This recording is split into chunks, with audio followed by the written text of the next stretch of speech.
जय हिंद दोस्तों। Pankaj sir Bihar board में आपका फिर से हार्दिक अभिनंदन है। दोस्तों आज से हमारा क्लास 10th का द्विघात समीकरण चल रहा है। तो दोस्तों यह मेरा पहला वीडियो है, इसका इंट्रोडक्शन वीडियो है। तो चलिए इसका इंट्रोडक्शन शुरू करते हैं। सबसे पहले द्विघात समीकरण। द्विघात समीकरण होता क्या है? तो द्विघात का मतलब होता है जिसका पावर 2 हो, यानी इसकी परिभाषा क्या हो? एक ऐसा बहुपद जिसमें चर की घात 2 होती है उसे द्विघात बहुपद कहते हैं। तो जैसे उदाहरण के तौर पर 2x² प्लस 5x प्लस 3 हो जाएगा। तो हर द्विघात बहुपद के दो हल होते हैं। जितने भी द्विघात बहुपद होते हैं सबके कितने हल होते हैं? तो 2 हल होते हैं। अब कहता है द्विघात बहुपद का मानक रूप। तो द्विघात बहुपद का मानक रूप क्या होता है? तो इसका मानक रूप होता है ax² plus bx plus c equal to 0 होता है, और a जो है 0 के बराबर नहीं होता है। अब आगे जो आता है द्विघात समीकरण हल करने की विधि। तो द्विघात समीकरण को हल करने की 2 विधि है, एक है गुणनखंड विधि और एक है द्विघाती सूत्र हो जाएगा। तो सबसे पहले हम क्या करते हैं? गुणनखंड विधि को समझते हैं। तो पहला मेरा क्या है? गुणनखंड विधि। तो गुणनखंड विधि का इसका स्टैंडर्ड रूप क्या होता है?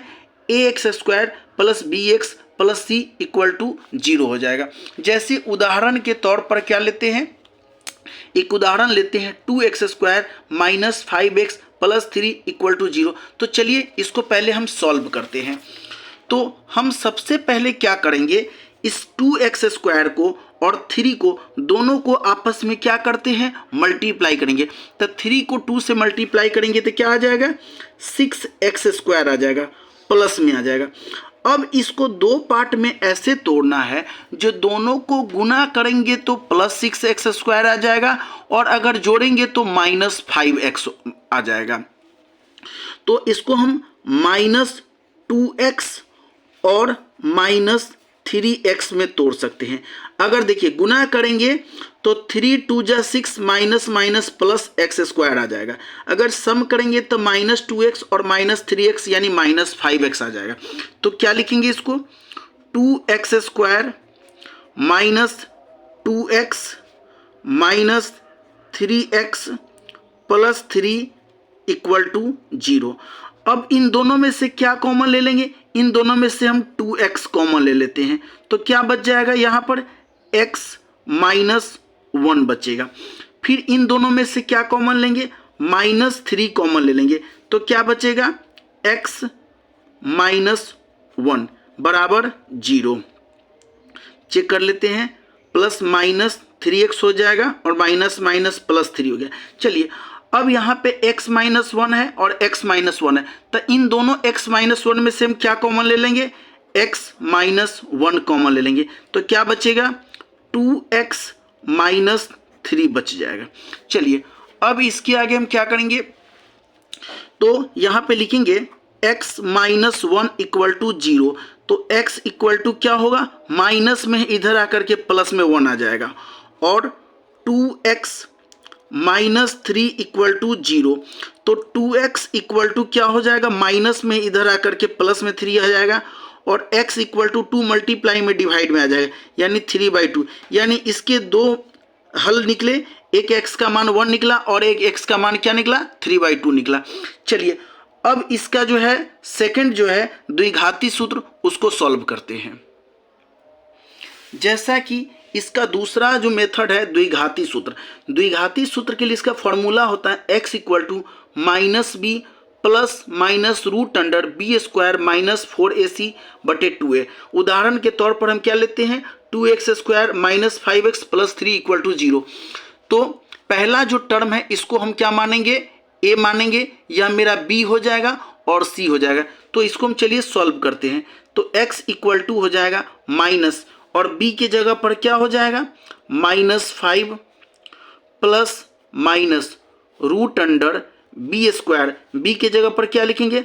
-5 का स्क्वायर माइनस 4ac। a की जगह पर रखेंगे 2 और c की जगह पर रखेंगे 3 बाई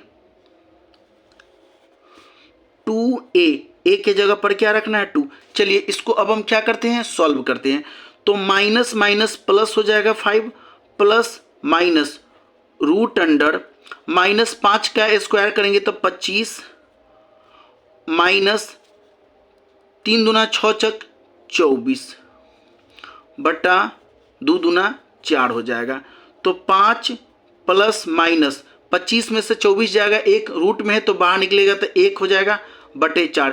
एक बार प्लस में इसको रखेंगे तो क्या आ जाएगा 5 1 6 6 बटे 4 कट के 3 बटा 2 आ जाएगा।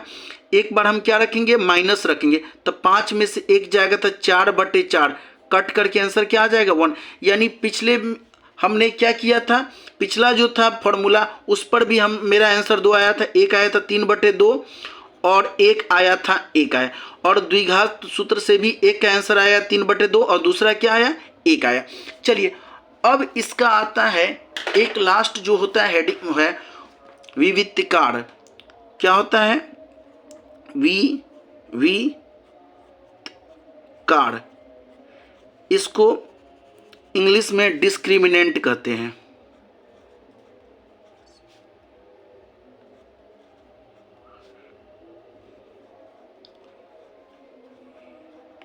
डिस्क्रिमिनेंट, इसके लिए फॉर्मूला होता है, इसके लिए 3 कंडीशन होता है। d = होता है b स्क्वायर माइनस 4ac, और इसके लिए 3 कंडीशन होता है। एक कंडीशन होता है यदि d का मान 0 से बड़ा हो, d का मान 0 से बड़ा हो तो क्या लिखेंगे, 2 भिन्न वास्तविक मूल होंगे, 2 भिन्न वास्तविक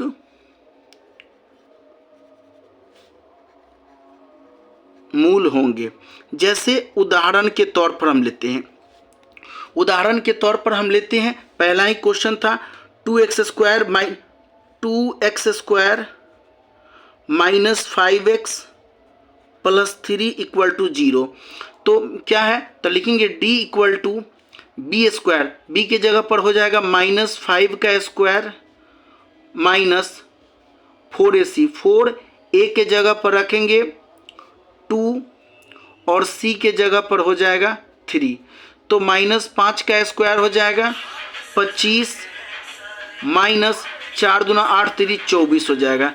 यानी 25 में से 24 जाएगा तो आंसर क्या आ जाएगा 1 आ जाएगा। ठीक है, चलिए अब हम क्या करते हैं, तो यहाँ पर देख रहे हैं d का मान कितना आया 1 आया, जो कि 0 से क्या है बड़ा है, तो क्या कहेंगे इसके 2 भिन्न वास्तविक मूल होंगे। दूसरा कंडीशन हम क्या करेंगे, दूसरा हम एक एग्जाम्पल लेते हैं, x square minus 4x plus 4 = 0। तो x के जगह b क्या है, तो b स्क्वायर, तो b के जगह पर -4 का स्क्वायर माइनस 4a के जगह पर क्या है यहाँ पे 1 और c के जगह पर क्या हो जाएगा 4, तो -4 का स्क्वायर हो जाएगा 16 माइनस 4 चौका 16 एकम 16 हो जाएगा, 16 में से 16 गया तो क्या आ जाएगा 0। यानी इसका मान जो है ना 0 के बराबर हो जाएगा। तो लिखेंगे यदि d बराबर हो जाएगा 0 के तो लिखेंगे 2 बराबर मूल होंगे।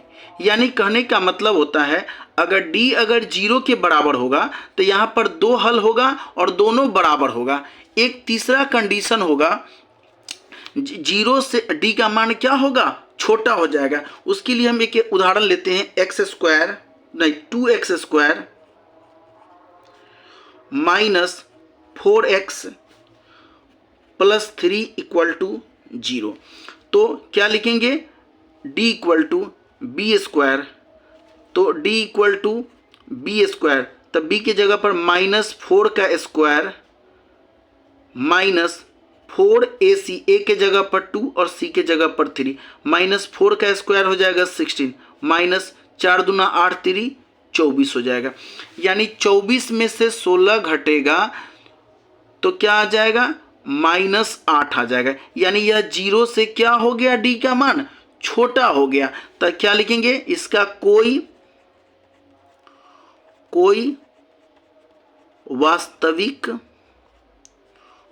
वास्तविक मूल